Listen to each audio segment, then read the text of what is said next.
జై వీరభద్రకు సార్ నమో నమ. కార్తీక్ కానీ ఈ ప్రకాష్ గారు నూరు ముచ్చుకుని ఉండాలి. మీ పనులు మీరు చేసుకోండి. మా మనోభావాల దగ్గర సనాతన ధర్మం గురించి మాట్లాడే హక్కు మీకు లేదు. మాట్లాడాలనుకుంటే వీళ్ళ గురించి, క్రైస్తవుల గురించి కానీ ముస్లింల గురించి కానీ వాళ్ళ మతాలను మాట్లాడండి. అక్కడ స్త్రీలు ఎవరు నమాజ్ చేయరు ఆలయంలో, కానీ అయ్యప్ప స్వామి దగ్గరికి వచ్చి స్త్రీలు ఎందుకు ప్రవేశం చేయలేదంటారు.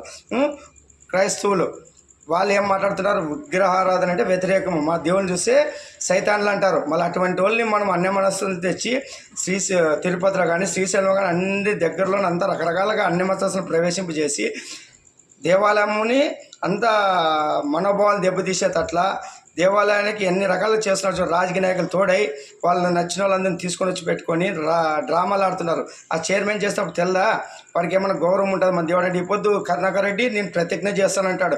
నీకు భయం ఉంటే నువ్వు 5 ఏళ్ళు అట్లా ఎట్లుంటుంది, రాజశేఖర రెడ్డి ఉంటే ఎట్లుంటే నువ్వు ఏమనుకుంటున్నావు నాకేం కాలేదనుకుంటున్నావు. ఇప్పుడు దిగి మా నాన్న